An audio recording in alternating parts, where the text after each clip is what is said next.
Hello and welcome back to our YouTube channel पढ़ाई with गुरु चेला। So my dear students, आज इस video के माध्यम से हम चर्चा करने जा रहे हैं Indian political thought part second पर। Indian political thought part second जो basically BA honours political science 6th semester का सेकंड कोर कोर्स है, जिसके अंदर आपको basically modern Indian political thinkers के थॉट्स को कवर करना है। मॉडर्न इंडियन पॉलिटिकल थिंकर्स को आपको पढ़ना है। सो डियर स्टूडेंट्स, आइए जानने और समझने का प्रयास करते हैं कि किस प्रकार के क्वेश्चंस पास्ट ईयर पेपर के अंदर पूछे गए हैं। क्या एक बेसिक थीम रही है, क्या एक बेसिक आइडिया रहा है क्वेश्चंस को पूछने का। डियर स्टूडेंट्स, इसके अंदर बेसिकली हम आपके Indian political thought part second की जो फर्स्ट 4 यूनिट्स हैं उनके पास्ट ईयर पेपर्स को देखने का प्रयास करेंगे। सो आप बने रहिए इस वीडियो के साथ एंड वीडियो को एंड तक जरूर देखें। डियर स्टूडेंट्स, आपका जो ये Indian political thought part second ये जो आपका कोर सब्जेक्ट है, इसके अंदर आपको टोटल 11 यूनिट्स को कवर करना है। इस वीडियो के माध्यम से हम आपकी फर्स्ट 4 यूनिट्स के पास्ट ईयर पेपर्स को बताने का प्रयास करेंगे। पास्ट ईयर पेपर्स में पूछे गए क्वेश्चंस को बताने एंड समझाने का प्रयास करेंगे। सो डियर स्टूडेंट्स, यूनिट 1 है introduction to modern Indian political thought, जिसके अंदर आपको मॉडर्न इंडियन पॉलिटिकल थॉट के बारे में पढ़ना है। कैसे ये इमर्ज हुए हैं, क्या इसके फीचर्स हैं, क्या इसके कैरेक्टरिस्टिक्स हैं, कैसे ये डिफरेंट है वेस्टर्न पॉलिटिकल थॉट से, ये बेसिकली आपको यहाँ पर कवर करना है। द नेक्स्ट यूनिट है यूनिट 2, राजा राम मोहन रॉय राइट्स। यहाँ पर बेसिकली आपको राजा राम मोहन रॉय, जो कि फादर ऑफ इंडियन रेनांसी भी कहे जाते हैं एंड एज वेल एज जिनको हम फादर ऑफ मॉडर्न इंडिया भी कहते हैं। सो इनके जो थॉट्स रहे हैं राइट को लेकर, ये बेसिकली आपको यूनिट 2 के अंदर कवर करना है। देन नेक्स्ट यूनिट है यूनिट 3, पंडिता रमाबाई, जिनके आपको व्यू पॉइंट्स जो रहे हैं, जिनके थॉट रहे हैं जेंडर को लेकर, वो बेसिकली आपको यहाँ पर कवर करना है। द नेक्स्ट यूनिट है यूनिट 4, विवेकानंदा आइडियल सोसाइटी। इनका जो थॉट रहा है, इनका जो कंसेप्ट रहा है आइडियल सोसाइटी का, ये क्या है, ये बेसिकली आपको इस यूनिट 4 के अंदर कवर करना है। सो आज इस वीडियो के माध्यम से हम इन फर्स्ट 4 यूनिट्स के पास्ट ईयर पेपर्स के क्वेश्चंस को देखने, जानने और समझने का प्रयास करने जा रहे हैं। सो आप बने रहिए इस वीडियो के साथ, वीडियो को एंड तक जरूर देखें। सो देखिए, यूनिट 1 है introduction to modern Indian political thought, जिसके अंदर आपको बेसिकली क्या थीम है, क्या इसका कॉन्टेक्स्ट है, क्या क्या इसके फीचर्स हैं, क्या क्या इसके कैरेक्टरिस्टिक्स हैं, कैसे ये डेवलप हुआ है, कैसे ये डिफरेंट है मॉडर्न वेस्टर्न पॉलिटिकल थॉट से, ये बेसिकली आपको इस यूनिट 1 के अंदर कवर करना है। तो देखिए, 2019 के अंदर पूछा है write an essay on major characteristics of modern Indian political thought. देखिए क्या क्या फीचर्स हैं, क्या क्या मेजर कैरेक्टरिस्टिक्स हैं मॉडर्न इंडियन पॉलिटिकल थॉट की, ये बेसिकली आपको यहाँ पर एक्सप्लेन करना है, ये बेसिकली आपको डिफाइन करना है। द नेक्स्ट क्वेश्चन है 2018 में यहाँ पर नोट्स पूछे गए हैं, essential features of modern Indian political thought. वही जो मेजर कैरेक्टरिस्टिक्स हैं, जो इसके मेजर फीचर्स हैं, वही आपको 2018 के अंदर नोट्स के माध्यम से पूछे गए हैं। ठीक है। द नेक्स्ट है 2020 में पूछा गया है, colonization provide the context for the development of modern Indian political thought। देखिए, जो colonization है उसने एक प्रोवाइड करा है एक कॉन्टेक्स्ट, एक perspective for the development of modern Indian political thought. ये आपको कमेंट करते हुए इसका आंसर जो है देना है। सो देखिए, आपको बता दें कॉन्टेक्स्ट का मायने होता है परिदृश्य, यानी कि पर्सपेक्टिव, यानी कि जो कॉलोनाइजेशन जो है ये एक ऐसा पर्सपेक्टिव है जिसने डेवलपमेंट किया है मॉडर्न इंडियन पॉलिटिकल थॉट को। ठीक है। तो बेसिकली आपको बता दें कि देखिए 2 कॉन्टेक्स्ट हो सकते हैं। फर्स्ट कॉन्टेक्स्ट तो यहाँ पर गिवन है कॉलोनाइजेशन, ठीक है, एंड जो दूसरा कॉन्टेक्स्ट है वो है जो इंडियन फ्रीडम मूवमेंट जो हैं, वो भी एक काफ़ी ज़्यादा अच्छा कॉन्टेक्स्ट है जिसने in modern Indian political thought को जो है डेवलपमेंट किया है। सो देखिए, कॉन्टेक्स्ट में आप लिखें कि developed in the context of colonialism, India coming into contact with European modernism, जिसमें एनलाइटनमेंट, लिबरलिज्म, नेशनलिज्म एंड काफ़ी चीज़ें थीं। वहीं सेकंड जो कॉन्टेक्स्ट है वो है initially linked to the national freedom movement. So इस प्रकार के क्वेश्चंस आपकी इस unit 1 introduction to modern Indian political thought के अंदर से पूछे गए हैं। बात करें 2021 की, तो 2021 में इसमें से एक भी क्वेश्चन जो है नहीं पूछा गया है। आप देख सकते हैं 2021 का जो पास्ट ईयर ओबी क्वेश्चन पेपर है उसके ऊपर हमने एक सेपरेट वीडियो जो है अपलोड की हुई है। ठीक है स्टूडेंट्स, तो इस प्रकार के क्वेश्चंस पास्ट ईयर पेपर के अंदर इस थीम में से, इस यूनिट के अंदर से पूछे गए हैं। देन स्टूडेंट्स नेक्स्ट यूनिट है राजा राम मोहन रॉय, जिसमें आपको राजा राम मोहन रॉय का जो थॉट है राइट्स को लेकर वो आपको कवर करना है। देखिए यहाँ पर जो क्वेश्चंस पूछे गए हैं वो पूछे गए हैं कि 2018 के अंदर do you agree that Raja Ram Mohan Roy was father of Indian renaissance, explain. तो देखिए क्या आप इस बात से एग्री करते हैं कि राजा राम मोहन रॉय जो हैं वो फादर हैं इंडियन रेनेसांस के। देखिए अगर आप एग्री करते हैं तो इसका आंसर जो है वो आपको लिखना है। अगर आप एग्री नहीं करते हैं तो आप क्यों नहीं एग्री करते हैं इसके बारे में आपको यहाँ पर डिफाइन करना है। सो देखिए मैं कहूँ तो जो है राजा राम मोहन रॉय हैं वो एक्चुअली फादर हैं इंडियन रेनेसांस के। ठीक है, क्योंकि देखिए इन्होंने काफ़ी योगदान दिया है, काफ़ी इनका कंट्रीब्यूशन रहा है इंडियन पॉलिटिकल थॉट के अंदर। ठीक है, इन्होंने देखिए सती प्रथा को बिल्कुल ख़त्म किया, आई होप आप सभी जानते होंगे।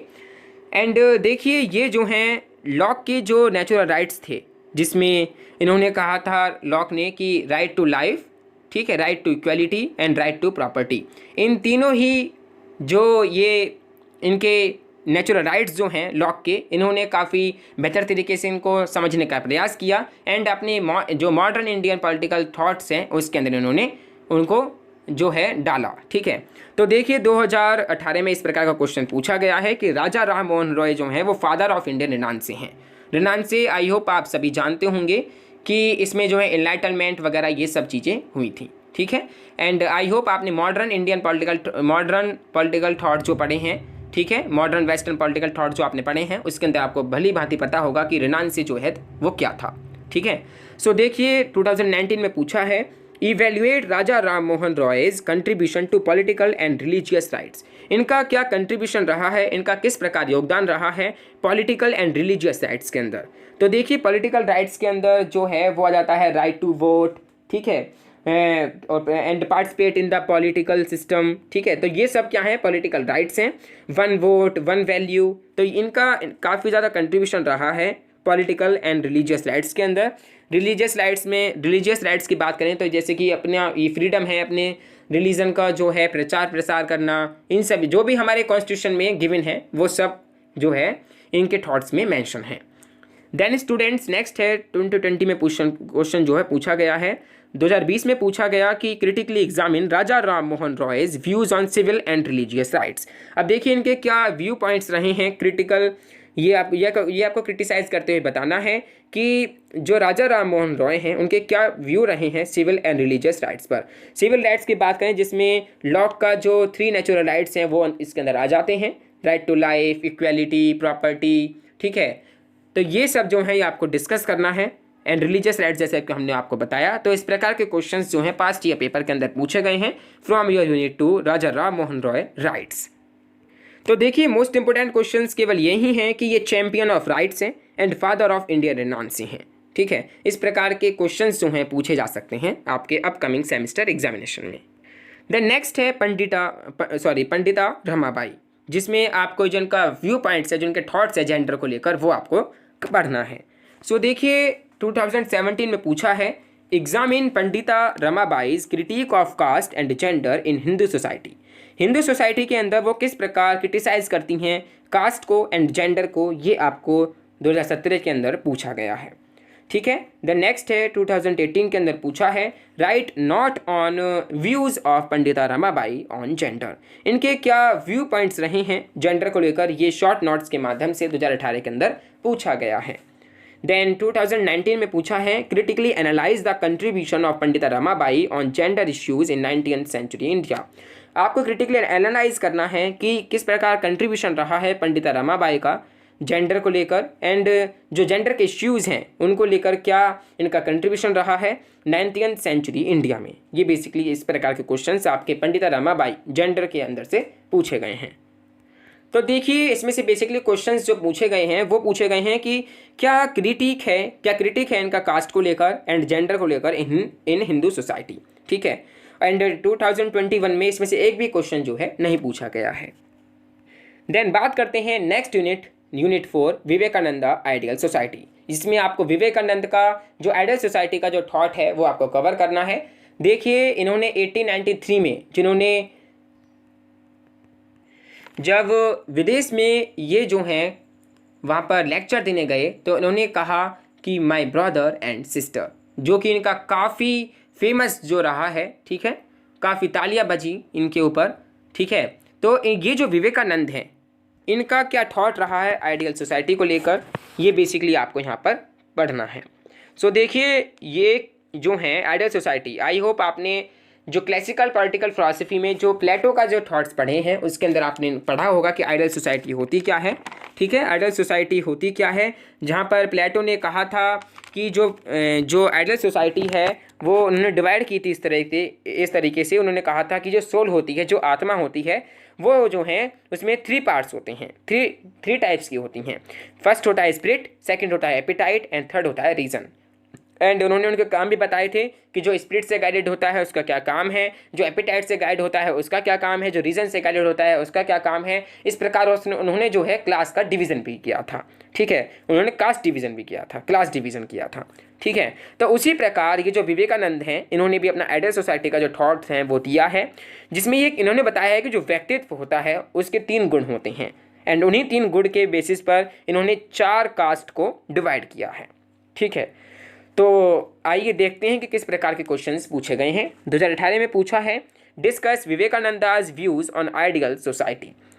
जो विवेकानंद की जो व्यू हैं आइडियल सोसाइटी को लेकर वो आपको डिस्कस करनी है।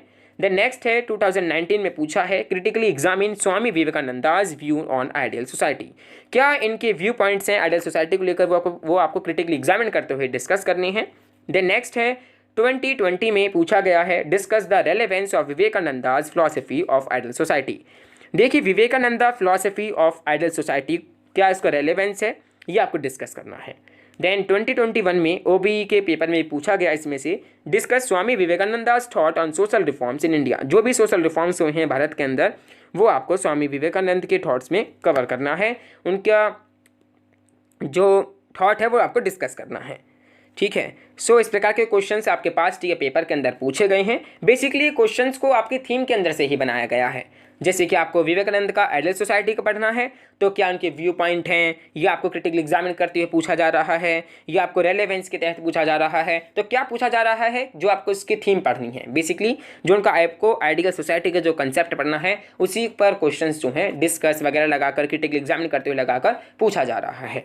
तो आपको फोकस करना है इनका ओवरऑल आइडियल सोसाइटी के कंसेप्ट पर। सो माय डियर स्टूडेंट्स, इस प्रकार के क्वेश्चंस आपके पास्ट ईयर पेपर के अंदर पूछे गए हैं। आने वाली वीडियो के अंदर हम बाकी की बची हुई जो यूनिट हैं उनके जो पास्ट ईयर पेपर्स हैं उनके बारे में हम आपके साथ डिस्कस करेंगे। तब तक इस वीडियो के साथ आप बने रहें, ठीक है। एंड इस वीडियो सीरीज़ को आप पसंद करते रहें। अगर आपको इस वीडियो सीरीज़ की थोड़ी बहुत भी हेल्प होती है तो प्लीज़ वीडियो को लाइक एंड शेयर करना ना भूलें। सो डियर स्टूडेंट्स, इसी के साथ thank you for watching this video. Stay home, stay safe, stay endorse.